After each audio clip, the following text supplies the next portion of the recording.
4월 21일 수요일 삶의 기적을 일으키는 30분 예배를 시작하도록 하겠습니다. 하나님께서 오늘 우리에게 주신 말씀은 사무엘상 1장 21절에서 28절까지 말씀입니다. 이 말씀 제가 봉독하도록 하겠습니다. 그 사람 엘가나와 그의 온 집이 여호와께 매년제와 서원제를 드리러 올라갈 때에 오직 한나는 올라가지 아니하고 그의 남편에게 이르되 아이를 젖대거든 내가 그를 데리고 가서 여호와 앞에 뵙게 하고 거기에 영원히 있게 하리이다 하니 그의 남편 엘가나가 그에게 이르되 그대의 소견에 좋은 대로 하여 그를 젖대기까지 기다리라. 오직 여호와께서 그의 말씀대로 이루시기를 원하노라 하니라. 이에 그 여자가 그의 아들을 양육하며 그가 젖될 때까지 기다리다가 젖을 뗀 후에 그를 데리고 올라갈새 수소 3마리와 밀가루 1에바와 포도주 1가죽부대를 가지고 실로 여호와의 집에 나아갔는데 아이가 어리더라. 그들이 수소를 잡고 아이를 데리고 엘리에게 가서 한나가 이르되 내 주여 당신의 사심으로 맹세하나이다. 나는 여기서 내 주 당신 곁에 서서 여호와께 기도하던 여자라. 이 아이를 위하여 내가 기도하였더니 내가 구하여 기도한 바를 여호와께서 내게 허락하신지라. 그러므로 나도 그를 여호와께 드리되 그의 평생을 여호와께 드리나이다 하고 그가 거기서 여호와께 경배하니라. 아멘. 오늘도 이 시간 하나님께서 우리에게 주신 말씀을 듣기 전에 잠시 기도하는 시간 갖도록 하겠습니다. 하나님 아버지 감사합니다. 오늘도 저희들 사랑하셔서 우리 하나님 아버지 만날 수 있는 예배의 자리로 인도하여 주시니 감사합니다. 아버지 하나님, 오늘도 말씀을 통해서 늘 저희와 함께 하시는 그 하나님의 사랑을 체험케 하시고 또한 저희가 이 땅 가운데 살아갈 때 우리를 사랑하시는 하나님의 기쁨이 되는 삶을 살아가는 저희가 될 수 있도록 은혜 베풀어 주옵소서. 예수님의 이름으로 감사하며 기도드리옵나이다. 아멘. 사무엘상 1장에는 믿음의 사람 한나의 아름다운 믿음의 모습, 균형 잡힌 믿음의 모습에 대해서 말씀하고 있습니다. 앞에서도 말씀하셨지만 한나는 자신의 삶 속에 힘들고 어려운 문제, 너무나 고통스러운 그 문제로 인해서 염려하거나 근심하지 않고 또 그 문제로 인해서 누군가를 원망하지도 않고 그 문제를 가지고 하나님 앞에 나아가서 기도하는 기도의 사람이었어요.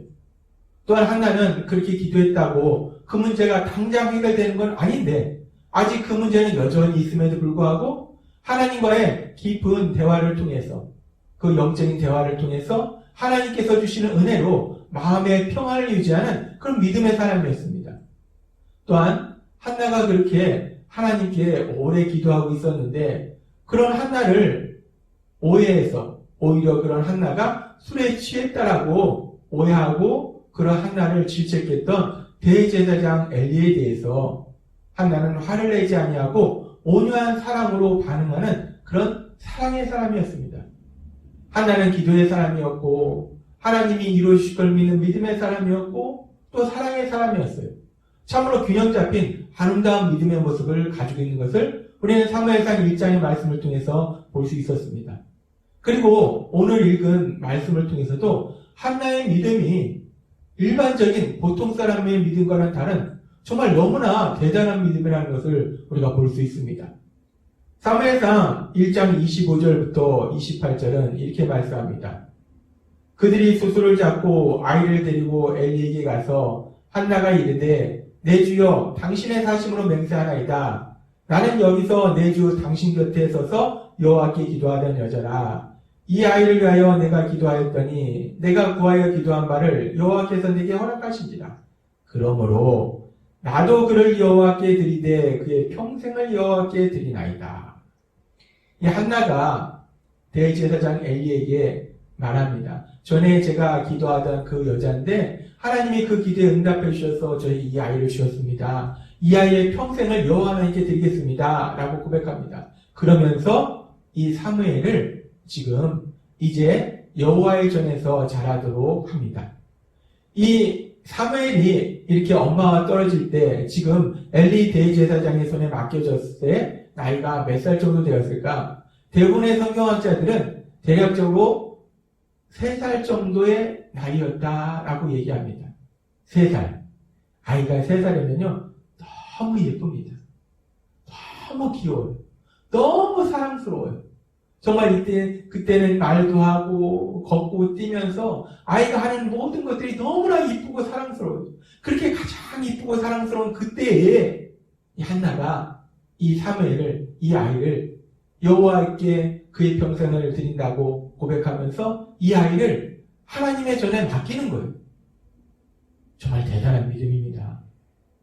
우리에게 가장 소중한 것이 자녀인데 그 자녀가 가장 귀엽고 사랑스러운 그 나이, 그 어린 나이, 아직은 엄마의 손이 많이 필요한 그 나이인데도 불구하고 한나가 그 아이를 하나님께 맡기더라는 거예요. 우리는 이 모습을 통해서 한나가 얼마나 대단한 믿음인가. 이 보통 사람은 이 정도까지 할 수는 없습니다. 아무튼 한나의 믿음이 엄청납니다. 대단합니다. 이렇게 귀한 믿음의 사람이 한나였어요. 그런데 이렇게 사무엘상 1장을 읽어보면 한나가 참으로 귀한 믿음을 가지고 있는 사람이었는데, 대단한 믿음을 가지고 있는 사람이었는데, 또 이 말씀을 읽다 보면 어느 부분에서는 우리가 이해가 되지 않는 부분이 있습니다. 그 부분이 어떤 부분이냐? 지금 사무엘상 1장 21절과 22절은 이렇게 말씀합니다. 그 사람 엘가나와 그의 온 집이 여호와께 매년제와 서원제를 드리러 올라갈 때에 매년마다 이 엘가나와 그의 온 식구들이 하나님 앞에 나아가서 제사를 드렸어요.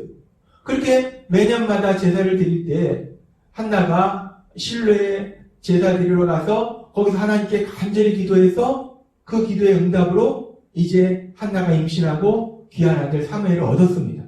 그렇게 매년 그렇게 온 가족이 하나님 앞에 제사를 드리러 갔는데, 그런데 이제 사무엘을 낳고 나서 사무엘상 1장 20절은 계속해서 이렇게 말씀합니다.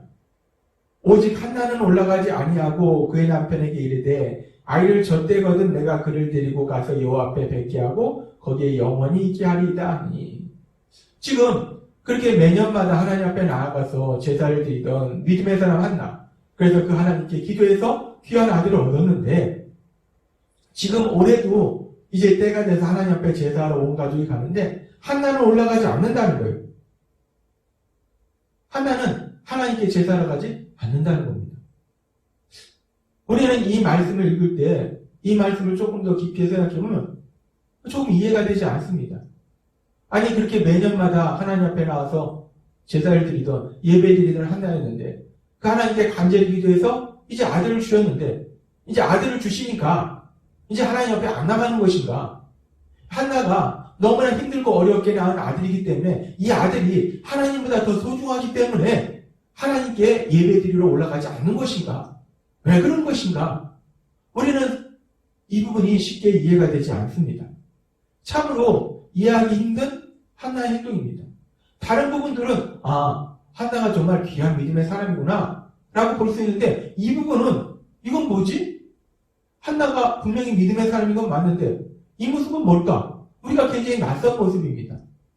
한나도 믿음의 사람이긴 하지만 연약한 인간이기 때문에, 모든 사람은 하나님께 대한 믿음이 있지만 연약한 인간이기 때문에, 엄마이기 때문에 그 아들이, 지금 낳은 그 아들이 하나님보다 더 소중하기 때문에 그래서 하나님께 제사를 드리러 가지 않은 것인가?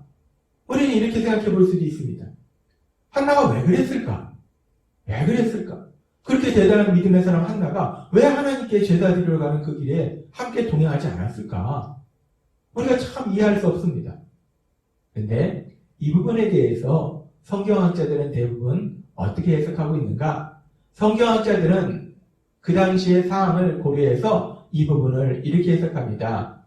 성경학자들의 말에 의하면 그 당시에는 교통상황이 지금과 다릅니다. 지금은 뭐 차도 있고 여러 가지 편하게 움직일 수 있는데 그 당시에는 거의 걸어가야 되고 길도 안 좋고 가는 중에 여러 가지 일들도 있어야 되고, 그렇기 때문에 그렇게 안 좋은 교통상황 속에서 한나가 이 어린 아들을, 갓 낳은 그 아들을 데리고 실로까지 가는 것은 참으로 힘들다는 거예요. 한나가 힘들 뿐만 아니라 이 아이에게 힘든 시간이 된다는 거예요. 근데 이 아이는 한나가 결심하기를 그의 평생을 여호와께 드리기로 결심한 아이예요. 그렇다면 이 아이를 건강하게 양육하는 것이 너무나 중요합니다. 비실비실한 아이를 물론 하나님은 다 사용하시지만 그래도 건강하게 양육해서 하나님 앞에 그의 평생을 드려야지. 그래서 지금 한나가 이 하나님께 드려야 될 이 사무엘을 건강하게 양육하기 위해서 한동안은 하나님께 나아가서 제사 드리지 않고 이렇게 이 아이를 양육하는데 전념했다 라고 성경학자들은 이 부분을 해석합니다. 그렇습니다. 한나가 연약하기 때문에, 믿음이 없기 때문에, 너무나 귀한 아들이기 때문에 이 아들이 하나님보다 더 소중하니까 이제는 아들이 생겼으니까 하나님 곁에 안 나가는 게 아니고 하나님께 제사 드리지 않는 것이 아니고, 한나는 하나님께 제사 드리는 것도 너무나 중요하지만 그 하나님께 드릴 아이이기 때문에 이 아이를 지금은 건강하게 양육하는 것이 하나님이 기뻐하신 일이다, 너무나 중요한 일이다 라고 믿었기 때문에 하나님께 제사 드리러 함께 가지 않고 이 아이를 양육하는데 전념했다는 것입니다. 우리는 이 말씀을 통해서 한나의 이 이해할 수 없는 이 상황을, 이 행동을 통해서 하나님께서는 오늘 우리에게 아주 중요한 영적인 진리를 말씀해 주십니다. 우리가 하나님을 믿는 믿음을 가지고 있을 때 그 믿음은 지식에서 머무르는 것이 아니라 우리의 삶 속에서 실천되어야 된다는 거예요. 그 믿음이 우리 삶 속에서 그대로 이루어져야 된다는 거예요. 세상 속에 살아가면서 우리의 믿음이 실천으로, 행동으로 나와야 된다는 겁니다. 그때 그 우리의 믿음이 행동으로, 실천으로 나올 때 어디서부터 실천되어야 되는가? 제일 먼저 우리의 가정에서부터 실천되어야 된다는 거예요. 한나는 그 믿음을 가정에서부터 하나님께 드려질 이 아이를 건강하게 양육하는 그 일에 전념함으로 인해서 가정에서부터 그 믿음을 실천하고 있었다는 겁니다. 그렇습니다. 우리가 하나님을 믿는 믿음의 삶을 살 때 하나님께서 우리 삶 속에 모든 것을 다 이루어주신 것이 맞습니다. 그런데 그렇다고 해서 우리가 아무것도 안 하는 것이 아니라 우리는 우리 삶 속에 또 하나님께서 기뻐하신 일을 최선을 다해서 하는 것이 하나님의 영광을 나타내는 것이고 하나님의 기쁨이 된다는 거예요. 그래서 우리는 우리 삶 속에서 우리가 해야 될 일을 최선을 다해서 그 일들을 실천해야 된다는 거예요. 그런데 그렇게 우리가 해야 될 일을 최선을 다해서 실천할 때 우리가 세상 속에서, 직장 속에서, 사람들과의 관계 속에서 실천하는 것도 중요하지만 제일 먼저 어디에서 그 믿음이 삶으로 나와야 되는가? 제일 먼저 내가 하나님을 믿는다는 그 믿음이 어디서부터 실천돼야 되는가? 오늘 한나의 삶을 통해서 하나님께서 우리에게 말씀하실 때 우리의 가정에서부터 그 믿음이 삶으로 실천되어져야 된다라고 하나님께서 우리에게 말씀해 주신 겁니다. 그래서 에베소서에 보면은 우리의 구원에 대해서 말씀해 주시고 구원받은 우리가 어떻게 살아야 되는지 가장 중요한 원리에 대해서 말씀할 때 에베소서 4장 32절은 이렇게 말씀합니다. 서로 친절하게 하며 불쌍히 여기며 서로 용서하기를 하나님이 그리스도 안에서 너희를 용서하신 것 같이 하라. 하나님께서 말씀하신 것처럼 사랑의 삶을 살라는 거예요. 친절히 여기며 용서하며 불쌍히 여기고 섬기는 그런 사랑의 삶을 살라는 겁니다. 그것이 우리가 예수님을 믿는 우리가 삶 속에서 실천해야 될 가장 중요한 부분이라는 거예요. 근데 이렇게 에베소서에서 우리가 예수님 믿는 사람으로서 무엇을 실천해야 되는지를 분명히 말씀하고 이제 구체적으로 그 실천에 대해서 말씀할 때 에베소서 5장 22절부터 이렇게 말씀합니다. 아내들이여 자기 남편에게 복종하기를 주께 하듯 하라. 남편들아 아내 사랑하기를 그리스도께서 교회를 사랑하시고 그 교회로 위하여 자신을 주신 같이 하라. 자녀들아 주 안에서 너희 부모에게 순종하라. 이것이 옳으니라. 또 아비들아 너희 자녀를 노엽게 하지 말고 오직 주의 교훈과 훈계로 양육하라. 우리가 하나님의 말씀대로 삶 속에서 믿음을 실천해야 되는데 그 실천하는 첫 번째로 나온 것이 어디냐면 가정이라는 겁니다. 남편과 아내, 부모와 자녀가 서로 사랑하는 삶을 사는 거, 남편이 남편으로서의 역할, 부모로서의 역할, 아내가 아내로서의 역할, 엄마로서의 역할, 자녀는 자녀들로서의 역할, 그 역할들을 충실히 감당하는 거, 그러면서 서로 사랑의 삶을 사는 거, 그것이 바로 믿음을 실천하는 것이고 그것이 바로 우리가 믿음이 있다는 증거라는 것입니다.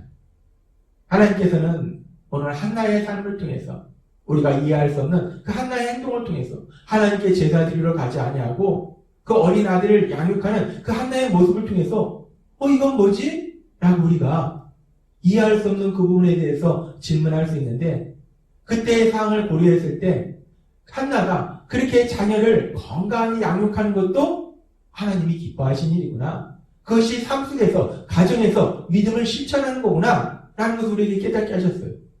그렇다면 우리도 우리의 삶 속에서 하나님을 믿는다면 그 믿음이 먼저 우리 가정에서 이루어져야 된다는 겁니다.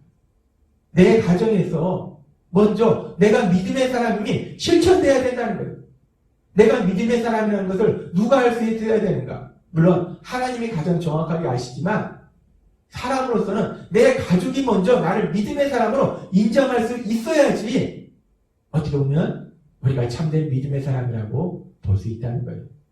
남편이 남편에게 믿음의 사람으로 인정받는 아내, 아내에게 믿음으로 사람으로 인정받는 남편, 자녀들에게 믿음의 사람으로 인정받는 부모, 부모가 인정하는 자녀들, 믿음의 사람을 인정하는 자녀들. 그렇게 먼저 우리 가정에서 먼저 우리가 믿음을 삶 속으로 실천하는 삶을 살 때 우리가 참된 믿음의 사람임을 하나님께서 다시 한번 우리에게 말씀하십니다.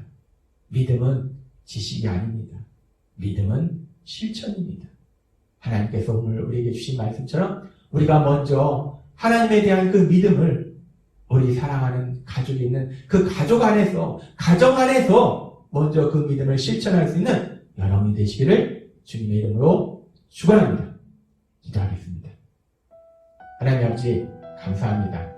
오늘도 저희들을 사랑하셔서 우리의 믿음이 지식적인 믿음에서 끝나는 것이 아니라 실천하는 믿음으로 나아가서 특별히 먼저 우리 가정 안에서 우리의 믿음이 실천될 수 있도록 말씀하여 주시니 감사합니다. 우리의 믿음이 가정 안에서 먼저 실천될 때 남편과 아내가, 아내와 남편이, 부모와 자녀가 더욱더 사랑하는 행복한 가정으로 우리의 가정이 변화될 걸 믿습니다. 주님 감사합니다. 예수님의 이름으로 감사하며 기도드립니다. 아멘. 오늘 이 시간 하나님께서 우리에게 주신 말씀을 묵상하면서 조용히 기도하는 시간 갖도록 하겠습니다.